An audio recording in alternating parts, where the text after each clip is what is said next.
A very simple question. What is the three most communication medium that you would reach out to the patients to bring that scientific approach between the doctor and the patients? Three most important factors. I think the way to reach patients, even today, irrespective of the media being I don't know, so ubiquitous, so present everywhere, patients will trust other patients who have undergone treatment already. So word of mouth is the most powerful media to spread. That's why what we are trying to do is, we are trying to reach out to patients directly, and the patient will bring other 10 patients. I think the best way to reach patients is patients themselves. All right. Okay, now to Dr. Manan here. You were a young Ayurvedic surgeon. What is that feeling that you get from the patients when they come and seek your consultation for the conditions that are going on?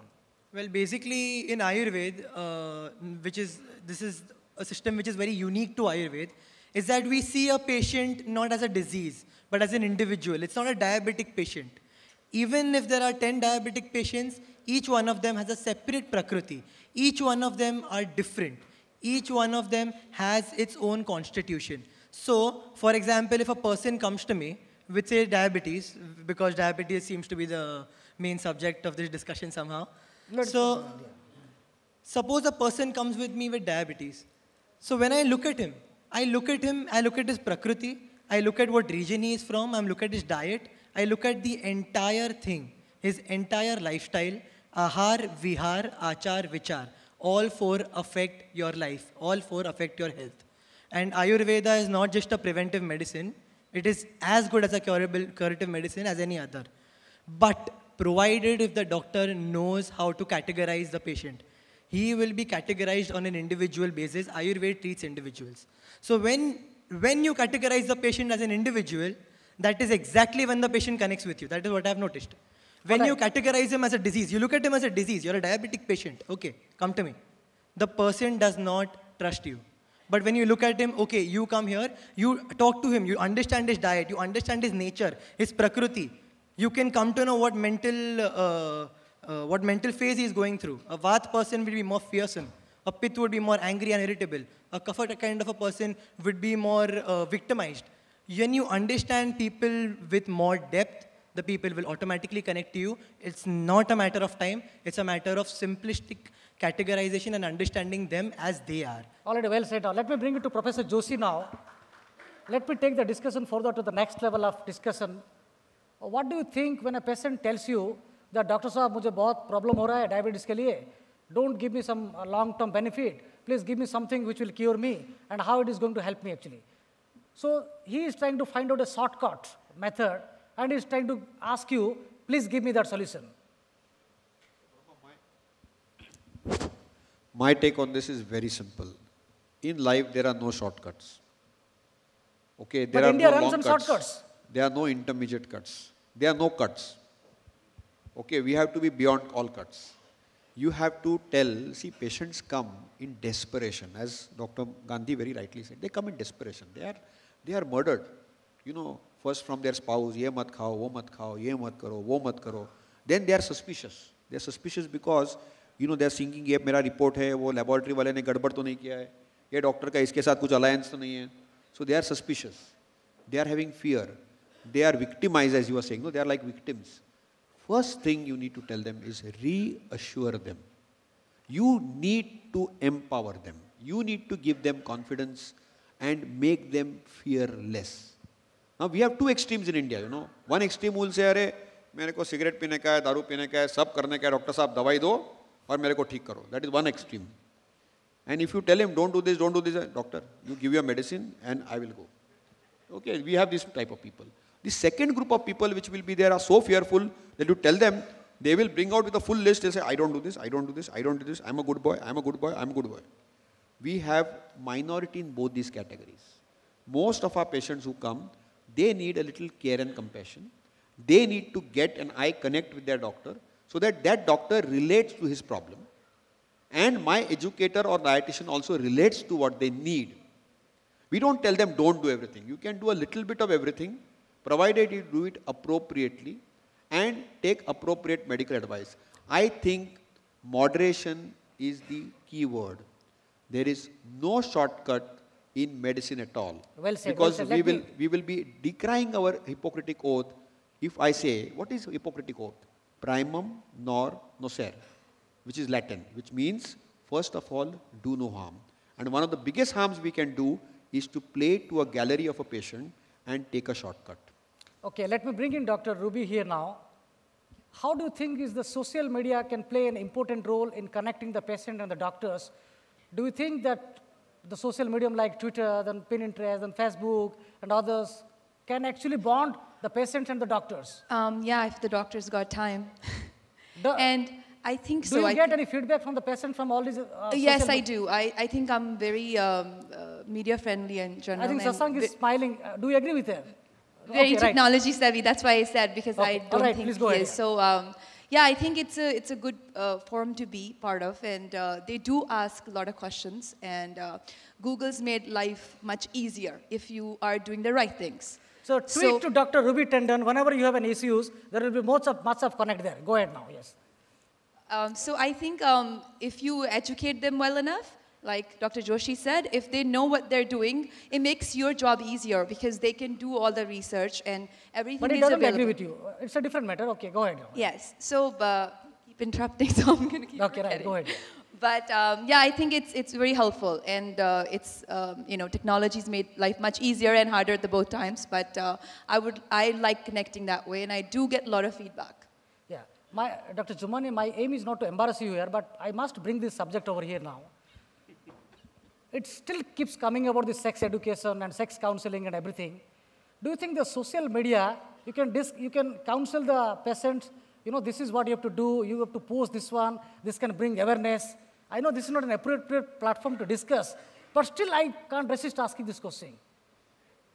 See, it's And I can see that ultimately, you're very active in social media as well. of course, social media does help, but I would not treat any patient on Facebook. No, I'm not talking about treatment. I'm talking If he's about asking awareness. you, I have got erectile dysfunction, I have got early ejaculation, my wife is not responding, I can't do all that, So I need the patient to come to me and have a dialogue and give him a good atmosphere. What where- is the message you can post in the social media to bring that sex education actually? See, as he It's said, a connect. After all, it's a connect. See, whenever I get a call or I get a request like this, No, you're I not tell them getting a that call, you're getting a message. I just tell them that your problem is not uncommon This is, and it can be managed. Please see me in my clinic. This is what the message no, you I can't manage them actually. These problems are too complicated to handle. No, this is what you feel. I feel because I hear to the patients. None of these sexual dysfunctions are complicated or are, that cannot be managed. Let me the tell you whole whatever problem is, it's like urination, we pass 6 times a day, we pass stools 2 times a day, we eat 3 times a day. These are all normal and natural functions.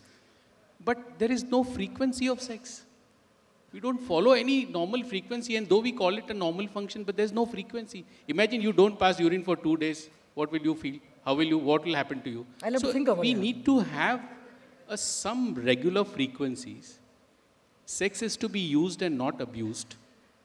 We need to understand that our testosterone, everything depends, the functions of all these hormones depends on our activities. That is a very good point. Now let me bring Dr. Sandeep Chatrat here. Cancer is a very serious business actually. Do you think which medium would be much appreciated to connect with the patients, bring much more meaningful approach, and widen that gap and have a scientific approach in connecting the patients and the doctors? Satya, Please you be see, brief, yeah. What we have been practicing is A, B, C, D, E. A is availability. First of all, availability of doctor when patient comes is the key.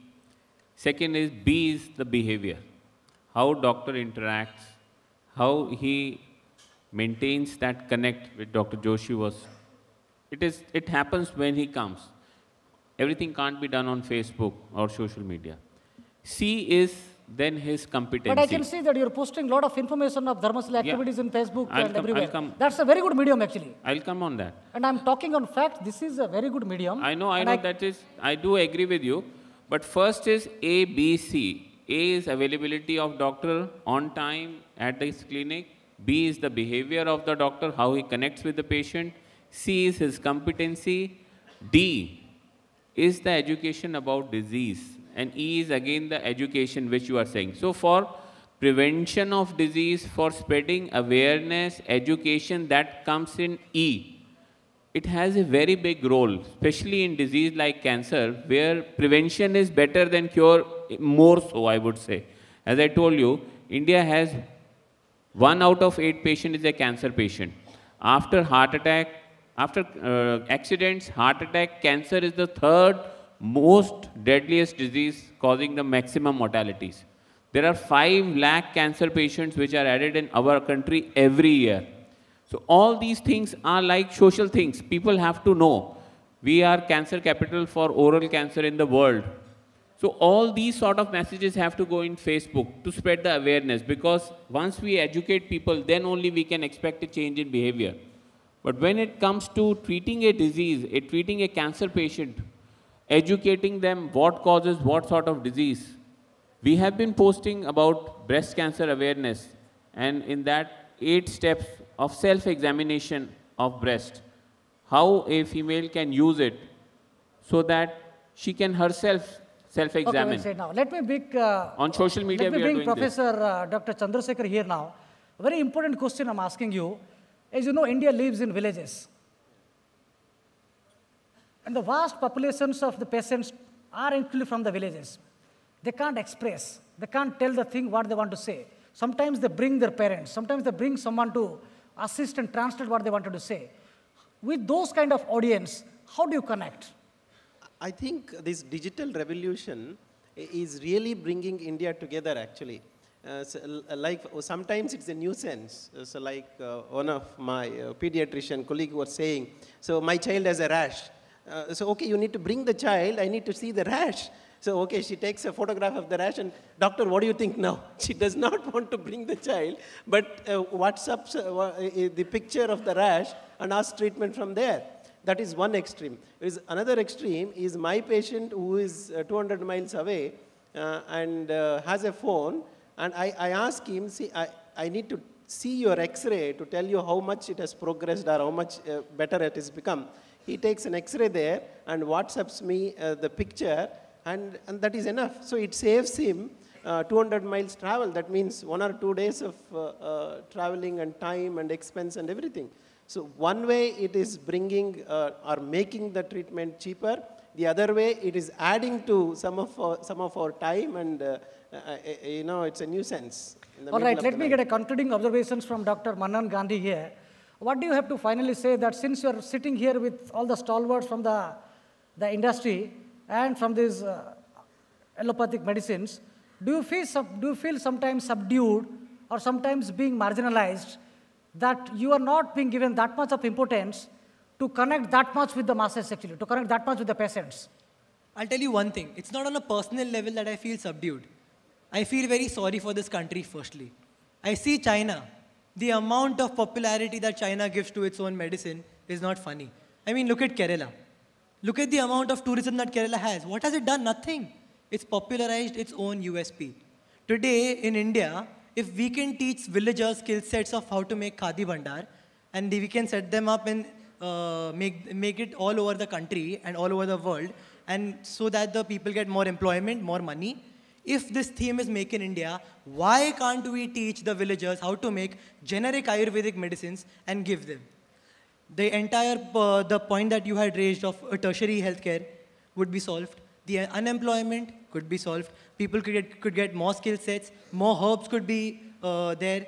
Right now, also another thing. Today, if an Ayurvedic drug, if I want to give an Ayurvedic drug to a patient, I give either Dabur, Himalayas, Andu, Sandu, these big companies who overcharge, and I know they overcharge. Why can't we have generic Ayurvedic medicines available made from the government in all PHCs? Today, if a poor person wants medicine, even though he wants Ayurveda, he cannot afford it because Himalaya is not cheap.